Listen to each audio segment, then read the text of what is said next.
Canal 20 passa a apresentar o programa Biografia. Fatos, pessoas, questões históricas da nossa cidade de São Sebastião do Ribeirão Preto. Hoje estaremos entrevistando André Luiz da Silva, nascido aqui em Ribeirão Preto em 20 de janeiro de 1968, dia de São Sebastião. Possui 2 filhos, formado em Ciências Jurídicas e Sociais pela UNAERP de Ribeirão Preto. Tem pós-graduação de Gestão Pública e pelo Centro Universitário Claretiano de Batatais.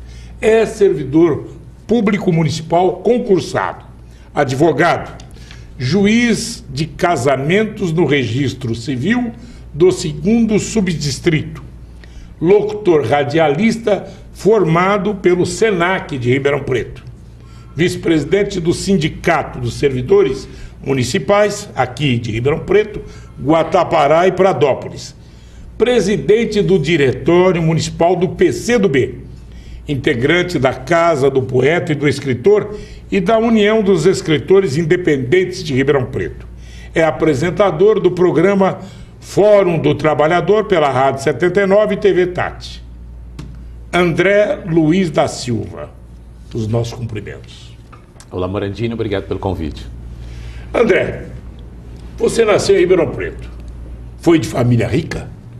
Não, ao contrário. Família extremamente simples. Meu pai, operário, trabalhou no Leite Nilza durante muitos anos. Minha mãe, empregada doméstica. E meus avós também humildes. Família que sempre lutou com muita dificuldade, muita dignidade para que o filho pudesse chegar onde chegou hoje. E como é que você conquistou esta biografia oriundo de um casal de poucas posses? Meu pai foi muito humilde, Morandini, e por não ter nada, eles fizeram a opção de que o filho teria tudo. Então, trabalhavam diuturnamente para poder investir principalmente no estudo. Mesmo tendo estudado em escola pública, eu só entrei na rede particular na universidade, mas meus pais sempre tiveram esse cuidado de ensinar que se você não estudasse, não trabalhasse, você não chegaria lá. Aquele tempo em que você começou a estudar, a época de 68, 70, 72, não é? Começou as primeiras letras e os primeiros passos da escola, não havia esta consciência de que as raças todas são idênticas, independentemente da cor da pele, da religião, etc. Você deve ter sofrido discriminação, não é? Uma série de situações de discriminação, até porque, Morandini, eu nasci e fui criado na Vila Tibério, um bairro de colônia italiana.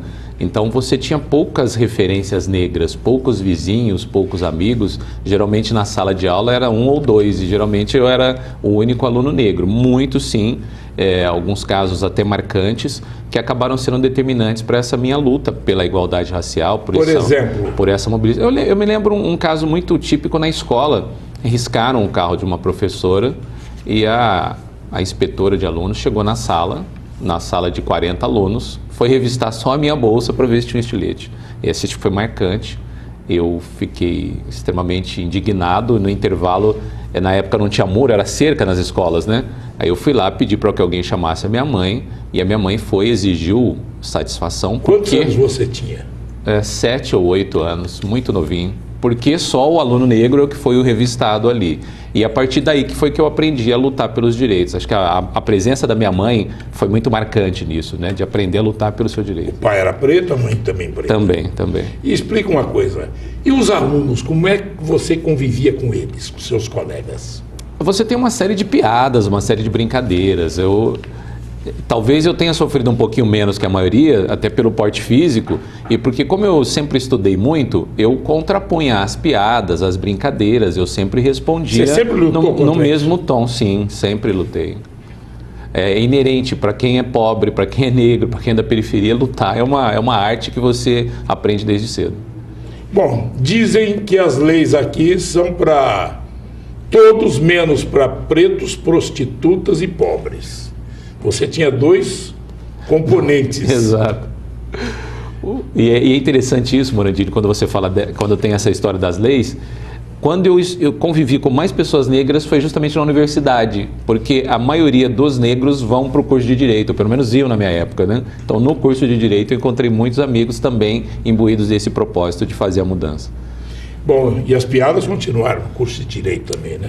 As piadas sempre surgem e existe o chamado preconceito velado. A pessoa, para tentar demonstrar que não tem preconceito, ela acaba tendo um ato preconceituoso, por exemplo, quando chega para você e fala, você é diferente, você tem alma branca. Esse já é o básico. Esse é o preconceito básico. E preto de alma branca é sinal de que os brancos têm alma pura. Exato. E o preto tem alma suja, a não ser você, porque está próximo. E aí vem um outro preconceito, te isolar do todo. Ó, você é diferente. Quer dizer, ó, ninguém lá é bom, mas você é diferente. Também é uma outra forma de preconceito.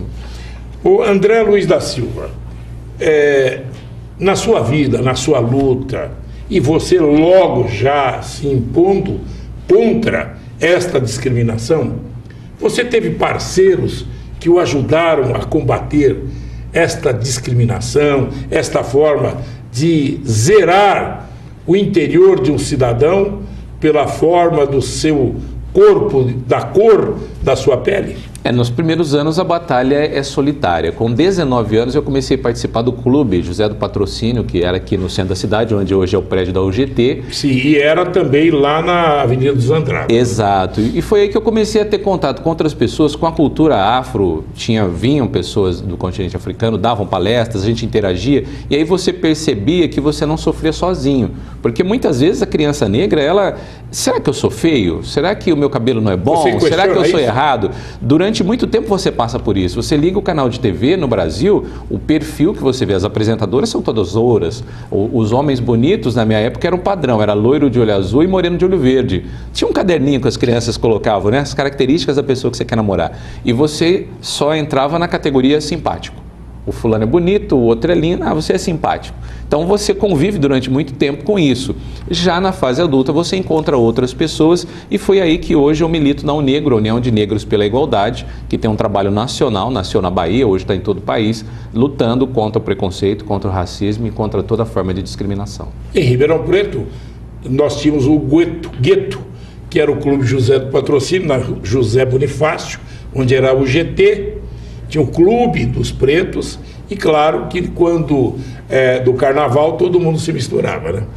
Mas tínhamos um outro item que marcava essa discriminação.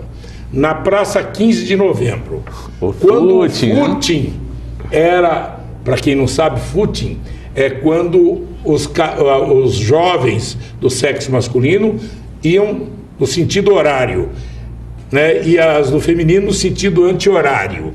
E iam paquerando, etc. Os pretos não tinham esse direito. Eles ficavam na rua General Osório, vamos dizer assim, na calçada da Praça 15, e ali era chamado Costa da África.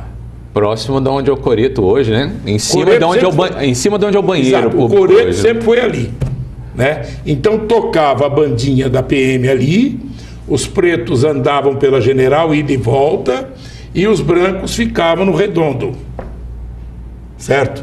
E não havia mistura. Naturalmente, o pessoal se autodiscriminava.